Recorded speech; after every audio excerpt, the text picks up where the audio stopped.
is Zaza. Oh, yeah. Fitzy and Sweet as. Wippa. Happy Friday, guys. Weekend is here. It's Fitzy and Wippa. Welcome to the podcast. You just said Happy Friday. I don't. Today was sort of a day of mourning. Why are you smiling now? I'm not smiling. You're laughing. I'm not laughing. You would hear me laughing. I was Exactly. laughing. It's just that you said Happy Friday. Well, we've been talking about it all day. Yeah. The passing of the Queen, 70 years. Well, we're celebrating on the her life. I'm having a great time. I'm not sure Happy was the right start. I wouldn't have kind of gone with that wording. I probably won't cry when you go.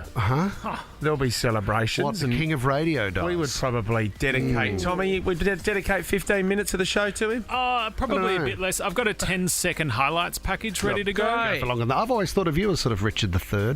You've always reminded me of I've that always kind of thought royal of you title. as Richard the Turd. Well, that's the joke I've just made. So there's an echo in here, guys. Or jokes explained are often the best delivered. Yeah. So not that happy, but Great time. remembering the Queen. Stick around, you'll be able to hear a story that Wippa did about someone having the Queen's news clippings. That's coming up in the podcast. The Fitzy and Wippa podcast. The death of Her Majesty the Queen is a huge shock to the nation and to the world. I declare before you all that my whole life, whether it be long or short, shall be devoted to your service and to the service of our great imperial family. We will be with our friends again. We will be with our families again. We will meet again. Queen Elizabeth was the longest-serving monarch in British history. The impact of her death will reverberate across the Commonwealth and the world. Yeah, 3:30 this morning we found out that Queen Elizabeth II had passed away, and we're gonna cross straight over to London now to a BBC correspondent who's just left the Downing Street briefing. Vincent McAvaney, we really appreciate your time. Thanks for joining us, Vincent. Good morning. Vincent here as part of the Commonwealth in Sydney, Australia. Of course, we're celebrating the 70 years of reign of the Queen, and many tributes continue to flow. In the briefing that you've just had at 10 Downing Street, what did we learn? What did you learn, or the information regarding her passing, and also how we celebrate and the tributes that will roll out in the next 10 to 12 days?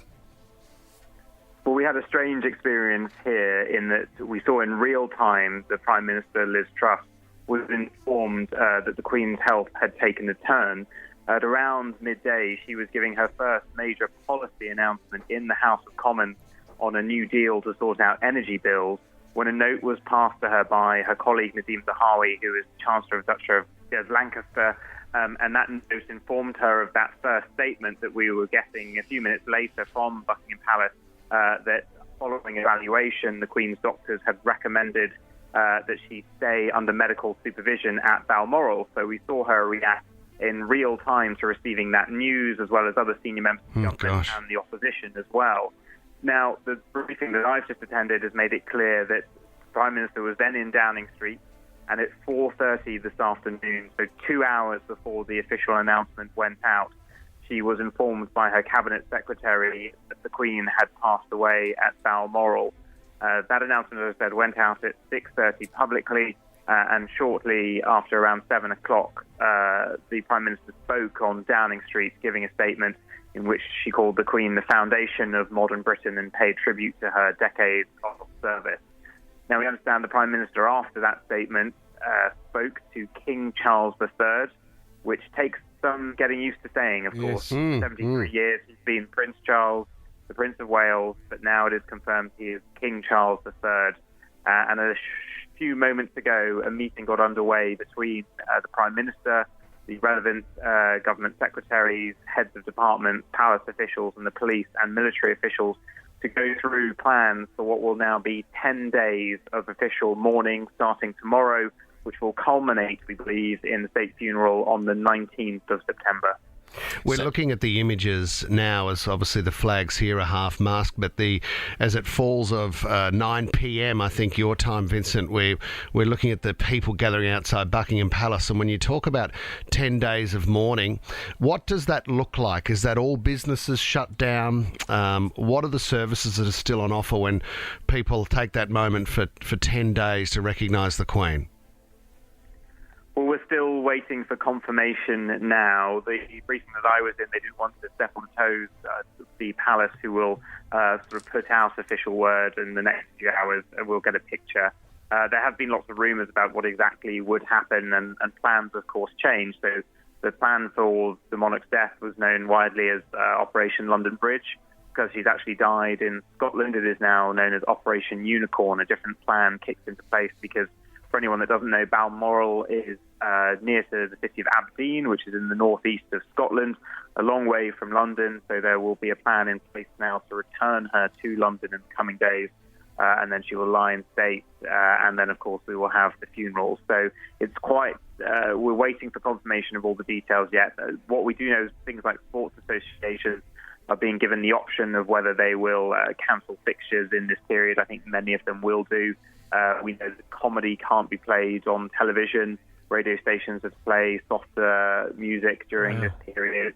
I think we'll see most public events, to be honest, cancelled. Government communications will stop. There is some emergency legislation, we understand, that has to be put through in order to get this energy emergency package done. That will likely be the first piece of legislation which receives royal assent by King Charles III, and that will need some parliamentary time to get it through. So at the moment, it's still unclear exactly, but it will be an impact on British public life, the likes of which we haven't seen, and a state funeral the size of which I don't think the world will have seen. I don't think we'll see a collection of world leaders of this size ever before, or potentially ever again, because every leader in the world who is invited will likely make their way to London.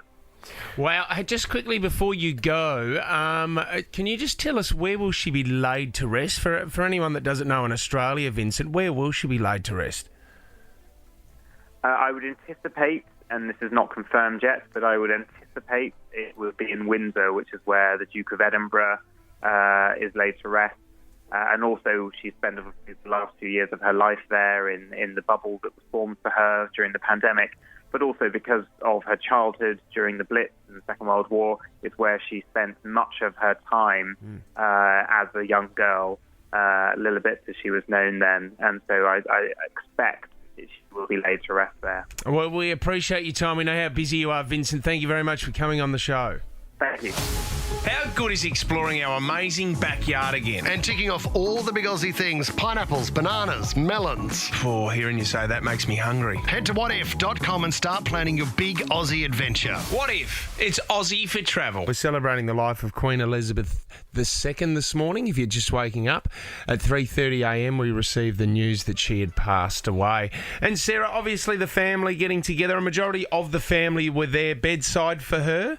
Yeah, I thought it was really sad, though, because obviously you saw her 4 children and Prince William was driving, all of them except King Charles, who was already there with Camilla. Kate Middleton's not there, Meghan Markle's not there. But Prince Harry, he was in the air. Apparently when it happened, his flight manifest showed he landed 15 minutes after she'd passed, and now there's footage of him driving to see her. I don't know, I find that really sad. I saw those images, Says. You're right. I mean, Prince Harry was obviously very close to Philip, but also the Queen. They had a special relationship. And I think given the option, had he known. But at the same time, there were grave concerns in the previous few days because, for one, we know how strong the Queen is. And the Queen has been. So for her to miss any appointment or any engagement very much goes against the efforts that have been made. So if she's missing appointments, you know that something is not right. And we also saw those images of her greeting the new UK Prime Minister, Liz Truss, only days ago, should I say. And that was considered the last photo, but she looked slightly frail, and so frail. A huge effort was made for her to have that moment.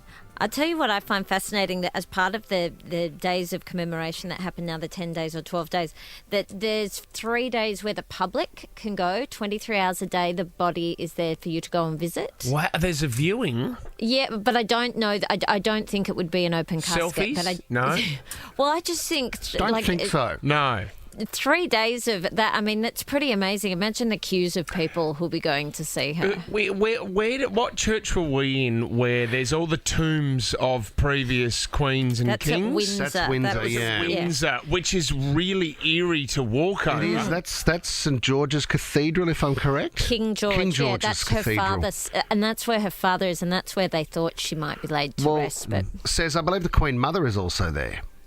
So, yeah, naturally you thought, as far as the family goes, that would be her final resting place. But it's not where Philip is it? Because the gentleman we just spoke to on air said that he was elsewhere, so not sure. Sarah, I'm really worried over the next few days as well because Meghan wasn't there, but they are saying that Meghan Markle will eventually join the family. But, geez, the pressure that Harry and Meghan are going to be over the next few days with all these royal insiders that are coming out. Well, I would hope that the news services focus on the Queen. I agree. I think they will. I think they'll hold up. And Kate Middleton wasn't there either, and she and the Queen were very close. She was with the kids. It was their first day at school, at their new school. Well, Catherine William wasn't had dropped there, them we off. just found out as well. Catherine wasn't there because it was the first day at school. Well, that's Yeah. Kate. Yeah. Oh, that's Yeah. Kate, Yeah. sorry. Yeah. No. So she and William dropped the kids at their new school, and then he obviously had to go, and she stayed. So, yeah, hopefully they leave Meghan alone. I mean, you take comfort that she obviously passed peacefully, as the reports say here.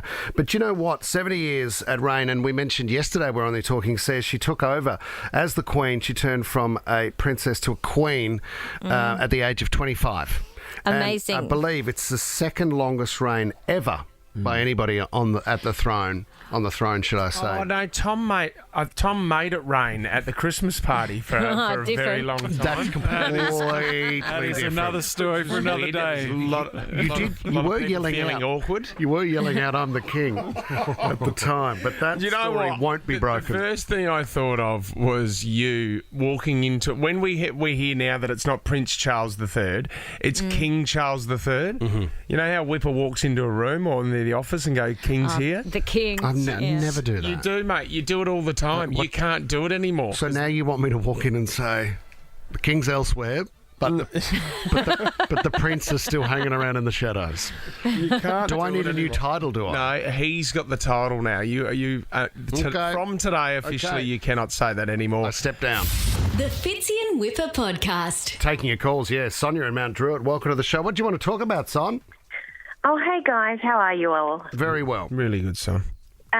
So I was very saddened to hear about the Queen's passing. I actually met her when I was 6. Yeah, right. Wow, where were you, son? She was opening Mount Druitt Hospital back in the early 80s. Yeah. And my mother had a rose garden and she picked some flowers for me to take, and I got to hand them to her, and she was like, "Thank you very much. That's so sweet." And she shook my hand, and it was really lovely. Sonny, was there a chance of a photo? Did anybody get a snap? I don't think so. I have tried to look for one, but I haven't found it. I mean, her commitment to service too, when you talk about opening the Mount Druitt Hospital, she visited over 100 countries in her lifetime. Amazing. And back in the day, you're right, Sonia, she didn't stop travelling. No, she didn't. and And today's actually my birthday, so... Oh, wow. Okay, there happy you go. birthday, Yeah, son. so There that you was go. pretty sad. Do you know, Sonia, and that thing, like... I was reading about this just 2 days ago because the family's going to Queenstown in New Zealand in our holiday coming up in September. But I think it was in the 1930s, maybe 1932, where Queenstown underwent a whole lot of construction because they wanted the Queen to visit, and it was named Queenstown because they said the town is now ready for a visit from the Queen. Did she go, though? Yes, she did. Yeah, absolutely, she did. If you can come up with a few more Queen tidbits for us today, that would be amazing. About the Queen or the the Queen, not the band, the Queen, not Queen. the Queenstown. Queenstown. That's a Queenstown. good one. I really like Towns it. in New Zealand in general is Do you know great. what? I worked on a. No, sorry, I was later on in the show. We still got another 3 I hours. thought you wanted Queen stories. No. Oh, no, I worked on this house one time in Melbourne because, I was a builder, right? And this house was out near the airport. And the Queen had been there for dinner, believe it or not. They were a huge landowner in Victoria. Yeah. And in part of the construction job, they had to remove everything out of the main home and put it in a temporary shed. And I had all these newspapers where it was on the front page of the paper, photos of the Queen coming down the driveway driveway that was there, the whole setup, who was invited to to dinner. I think it was for the Olympics in 56. Cool. It's a great story. Oh, so you found some newspaper clippings. Mate, well done. You asked me for more stories about the Queen. You've won Bruno Mars tickets. I'm not a caller, mate. I'm not a caller. I didn't choose you. No, I'm just sharing a few small tales. Great. Bo in Rose Meadows, what did you want to say, Bo? Good morning, guys. I'm talking about Prince Charles, or you could almost say he's King Charles now. Well, King Charles III. King. Third. Yeah. I just want to talk about how he's got to go straight into his role, his job now, after the passing of Queen Elizabeth. It's going to be hard for him just to get straight back into things, especially that job. It's a lot on his shoulders. How old is King Charles? How old is he? 73. And the thing is, he now has to tour the whole of the UK, all the different countries, so that people can pay their respects. He'd be furious. You just want to be, to your point, Bo, remembering your mum, probably having a bit of a cry. Exactly, how you're meant to mourn, not just go straight back to work, and you got all this weight on your shoulders. Especially at his age, it's not going to be easy for him. It's it's quite sad that it's taken him this long to get the promotion, isn't it? I mean, anyone else, if you were 73 when you finally got the promotion that you wanted, wouldn't you want to put your feet up? We are not going down the path of how old were you when you got your promotion. We're not doing that this morning. It does not. No, Tom, it does not feel right. 73. That's when you're thinking about putting your feet up and retiring. But, Bo brings up a great point, because I wonder, you've got the 10 or 12 days of mourning that's going to happen for the Queen in the UK and the Commonwealth, but what stage is he crowned? When's the official crowning in that time period? What you mean, his coronation? What do they call it? Yeah, coronation. Yeah. I don't think they outlined that yet, but effectively, as soon as she passed, he's in. So the rest is just a formality. Yeah, but the crown will be placed on his head. We got Mel. Mel's giving us a call. She's actually in London at the moment. What did you want to chat about, Mel? Hi. I was just going to say that it was just really weird here today, just really, really strange. I work in Victoria, and so that's just next to the palace. And from about lunchtime, the crowd sort of started gathering there. As the news started to break here, so we've had kind of a really strange afternoon with the family flying up to Balmoral and sort of just hearing what was happening, and we could kind of guess what was happening. But it's obviously been our summer here, and we've had a heat wave for the last 6 weeks without a drop of rain. Wow. And now it's raining. It was raining on Monday, but because it's obviously still sunny, it was a bright day. But there were rainbows that appeared over the palace this afternoon. It was a really strange thing over both palaces, over Buckingham Palace and at Windsor. So as they were bringing the flag down to half-mast, a rainbow appeared in Windsor. And it was just a really strange sight to see, because there's just not been a single drop of rain for weeks. Mel, being over there, obviously the last few days or even the past week or 10 days, there's been talk that the Queen's health was deteriorating. When a story such as big as this and someone of such great note, when they're close to passing, of course there must have been a lot of talk at work and rumours spreading around town. Yeah, it sort of started at the Platinum Jubilee, actually, when she didn't go to all of her there were obviously a weekend of celebrations here and different things, and she wasn't able to attend. And everyone was sort of, she's 96, and that was the first sort of stark reality of how old she was, and how it was just, she's gone to all of these commitments for the whole of her reign. Hey, Mel.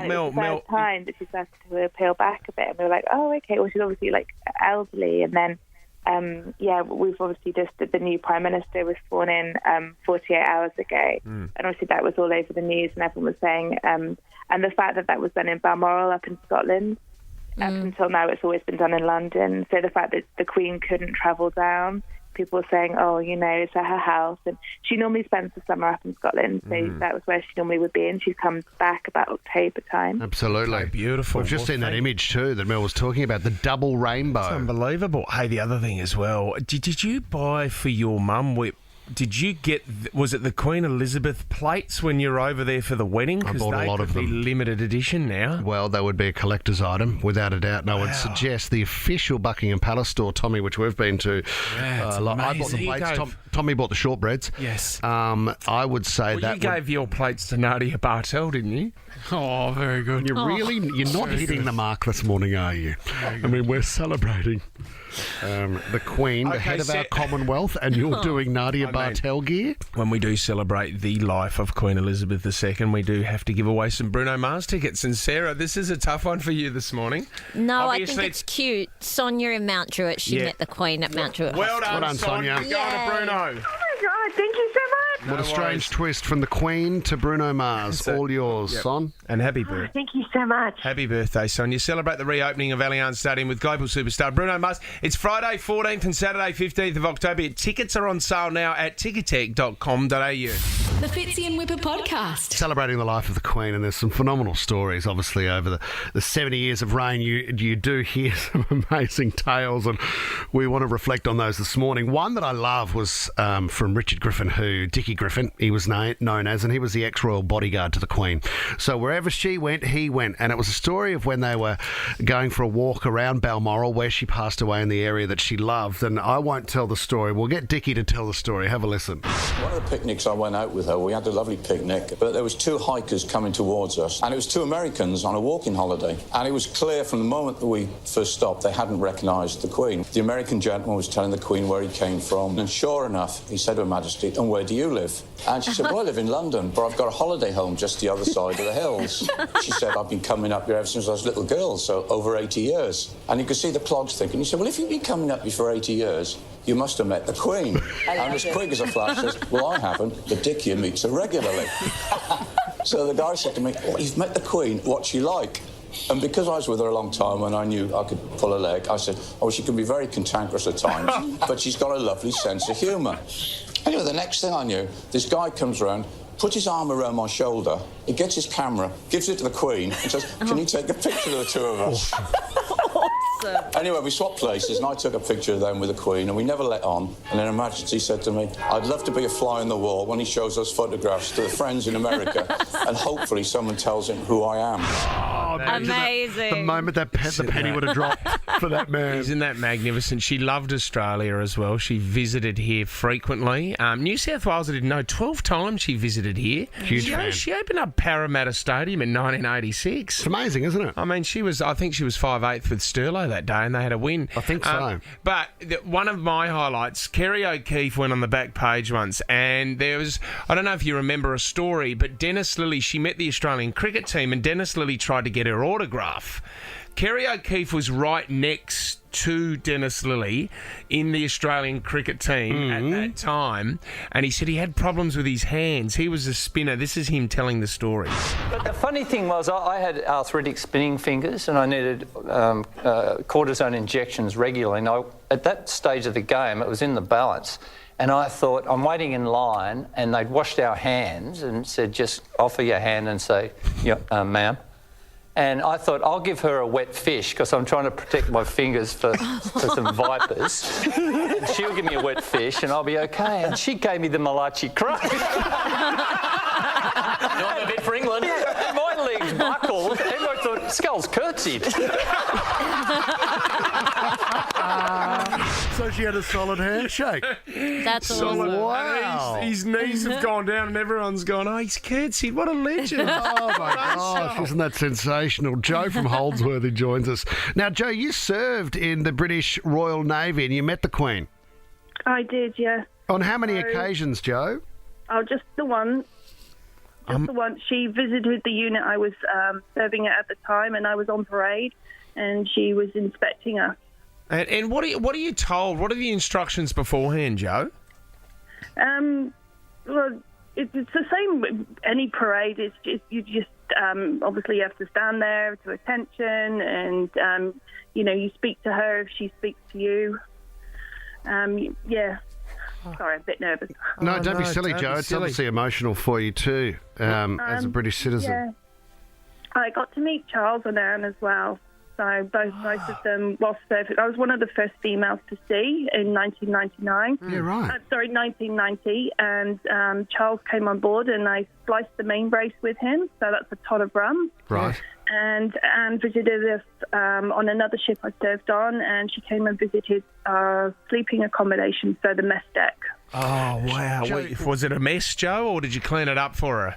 Oh no, it was very clean. It was inspected by the officers before she arrived. Joe, when you say she carried out a form of inspection, I suppose, as you stand on parade with a uniform and the brass is nicely shined, does she take all that on board? Is it a you guys look fantastic? Is she actually reflecting on the effort that's gone in? Oh, I think so. Definitely, she does look at everybody, and she looks you in the eye, and she speaks to. She didn't speak to me, but she did speak to people. Like she'll do every 4 or 5 servicemen or women, and so feeling very sad today. Both my husband served 32 years in the British Army, and he's now out here in the Australian Defence Force. It's a great story, Joe. Thank you. Well done, Joe. Thank you very much for sharing your stories. We're going to be speaking to Grant Harold. He was Prince Charles's butler, but had many occasion talking to the Queen, dancing with the Queen. Apparently he's seen the Queen run as well, someone told me. I didn't know the Queen could run. Well, no one's seen the Queen run. No. I think, as we were touching on earlier as well, says the Queen really represents the grandmother to everybody. The image of the Queen, which we grew up knowing because it was on the back of every note and every coin and every stamp and whatever it might be, and also being part of the Commonwealth, she represented your own granny in a way, you know? Yeah, your granny had her hair cut. Your mum had the Princess Di and your granny had the Queen's cut. She was in better nick than my grandma, Hazel, that's for sure. Hazel didn't go the perm? Hazel was down at the Port Noarlunga Hotel playing piano in one hand and she had a schooner in the other one. I saw the Queen do that. Who says the Queen didn't do that? She had a few teeth missing as well. Well, you should have seen the Queen of Buckingham Palace after a couple. The Fitzy and Wippa podcast. Lights, camera, hilarity. Ooh, Sarah. Obviously, the top trending stories around the world are the passing of Queen Elizabeth. It's pretty amazing. I mean, poor Prince Harry, we are hearing that he arrived about an hour after she had passed away. So he did not obviously get to spend time with her before it happened. Where was he says?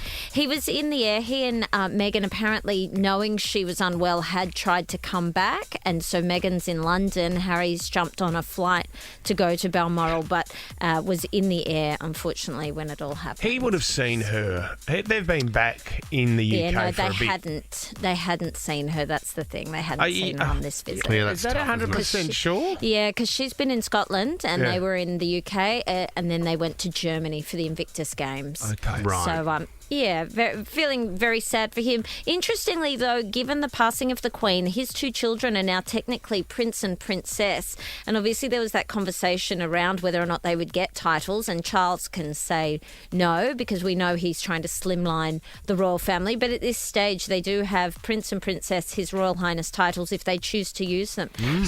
But if you go back to what, a lot of the conversation was about earlier on, in that the royal title that Harry held was removed.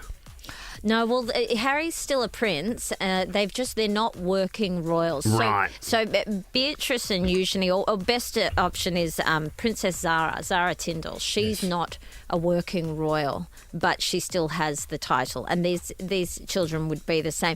We were talking before about, the cost of the funeral and then Charles's coronation. I didn't realise William then has a ceremony to make him the Prince of Wales. And they're saying that on these days become public holidays, and so the banks in the UK and the stock exchange don't open, which could cost the economy up to $10.8 billion, which is pretty amazing to get your head around. But that's just how important it is. I wonder what Charles thinks too, now that he becomes King Charles III. in terms of being 73 years old, does he adopt the royal duties simply as the Queen was doing, and his life is now ceremony and royal engagements? But that's what he was doing anyway. Well, he's known to be one of the hardest working royals. I just hope at 73 superannuation is all right, because obviously the economy's is a bit shaky at the moment as well. Are you worried about AMP's financially? Not doing too well either. Did he have shares in that? No, well, his superannuation was with AMP.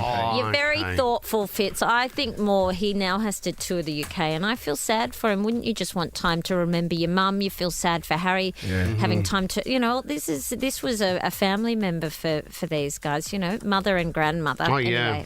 I feel for Harry says, I think it's quite a relatable story to attempt to rush home to say goodbye to someone that's about to pass and losing someone when you're in the air. I think that's happened to a lot of people.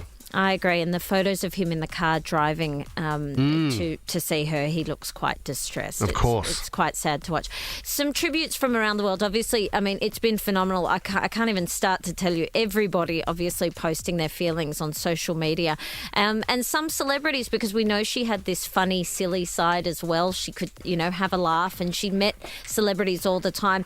And at times like this, these stories come to light again. Some of them being, Michelle Obama, when she broke protocol and just grabbed the Queen in a cuddle when you're not supposed to do that. And the Queen the Queen just laughed and sort of went with it. Anna Wintour, the editor of Vogue, who refused to take her sunglasses off, which feels a little bit on the nose, but the Americans, they sometimes miss the mark of it. My favourite, though, was when the Queen was meeting at the James Bond premiere for Die Another Day. And remember, Madonna had done the theme song for it. So the Queen's moving, down the line, meeting people. And she meets Madonna and says, what is it that you do? Awesome. And Madonna said, I did the theme song for this movie. And she said, oh, really, did you? And shook her hands, and then moved on to John Cleese, who was next in line, and then said, and what do you do, sir? At which point John cracked up, and then the two of them obviously acknowledged that the Queen was taking the PISS and a massive fan of both people. Right. Funny. The Beatles talk about the first time they met the Queen, and I think it was possibly even when they were knighted, but there was a moment where the line-up to meet the Queen was so long that at Buckingham Palace was so long and it was taking forever, they decided to go and smoke something in the bathroom. Yeah, that's right. So they reflect on the time when they met the Queen and don't really remember because they were trying not to giggle when shaking her hand. It sounds like she giggled with a lot of people, though. When she met David Beckham, everyone says she blushed, which is, to have that claim to fame, David Beckham, to make the Queen blush. I wonder if there was anyone that she was attracted to. You know what I mean? Like the Beatles. When she would have been young then. Starstruck. Oh, she would have been starstruck. Huge Bon Jovi fan. I doubt that. Unconfirmed. No one is. What about when we went over for the last royal wedding, which would have been Harry and Meghan, and we were lucky enough, I went and had a beer with... the Queen. No, I didn't go and have a beer with the Queen. Mark Donaldson, the VC recipient. Yes. And they have an annual event for VC recipients at Buckingham Palace. And Charles addressed the lunch that he'd been at, and I caught up with him that night.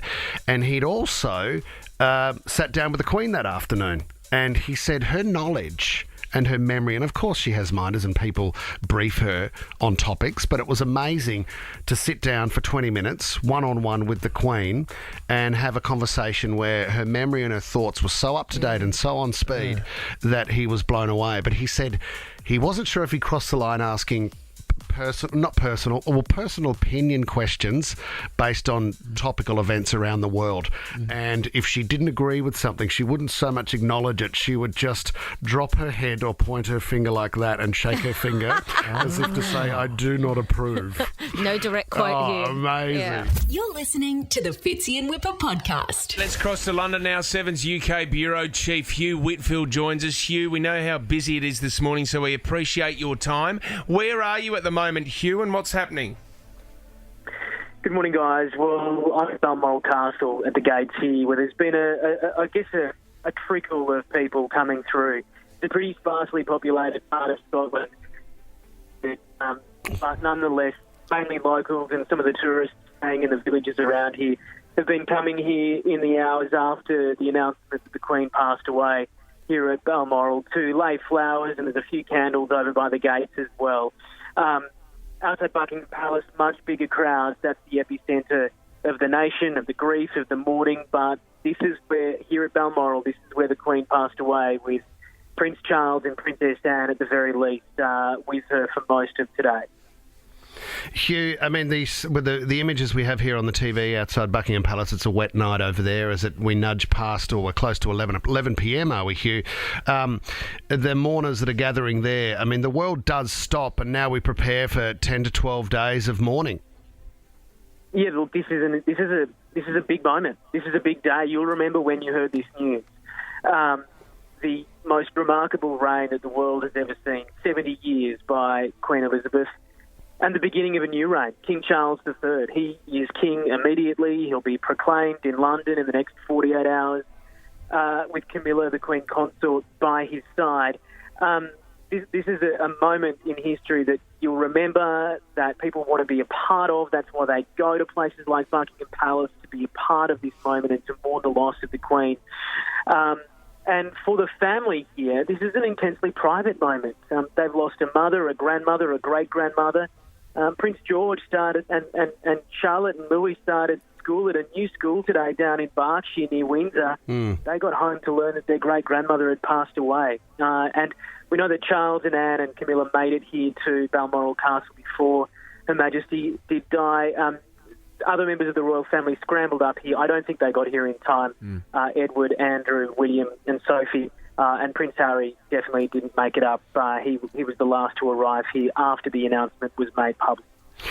Hugh, it's 73 years she reigned as Queen. In our lifetime here in Australia, we haven't seen anyone else. Can you tell us what the tradition is with mourning? I mean, we will reflect on it today here in Australia, but over there it is a long process. I mean, does everything shut down?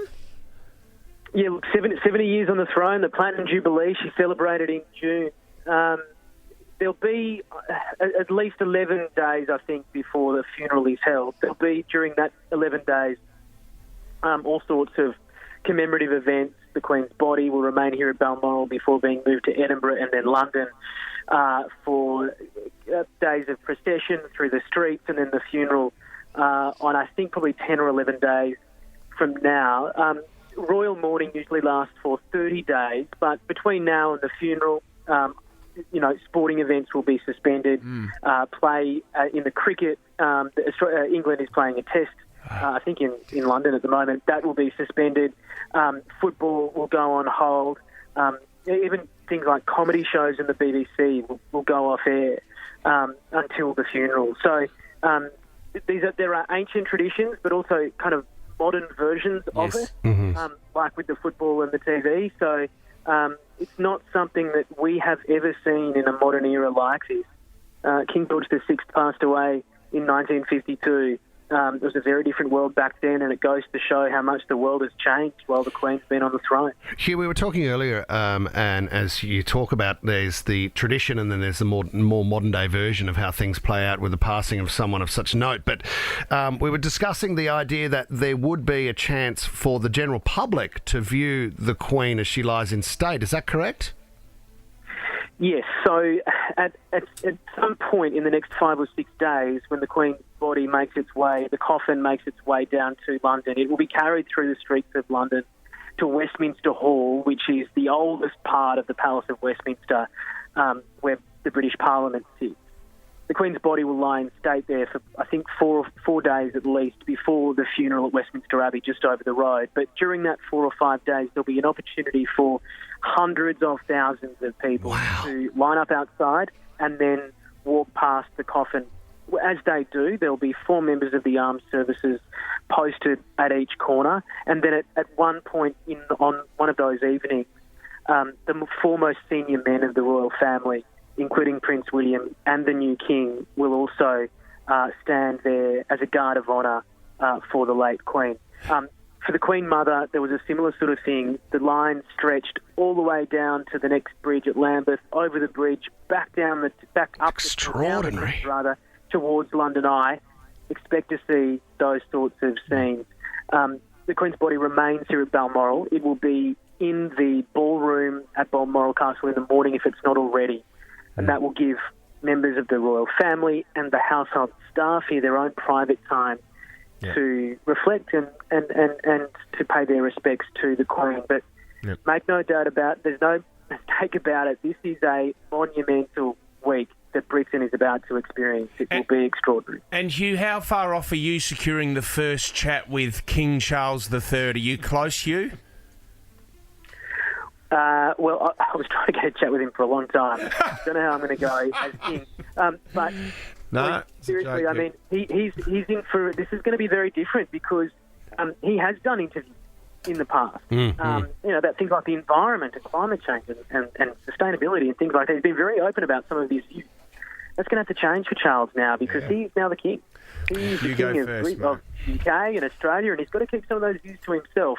But he comes into that role in a very different set of circumstances compared to his mother. He's waited his whole life for this job, 73 years. It's been an extraordinary apprenticeship from him. Hugh, beautifully spoken this morning, mate. We thank you, and thanks for sharing the mood and the times that are experienced right now in the UK. Appreciate it, buddy. Go on, you boys. Cheers. The Fitzy and Wippa Show is a Nova podcast. For more great comedy shows like this, head to novapodcast.com.au.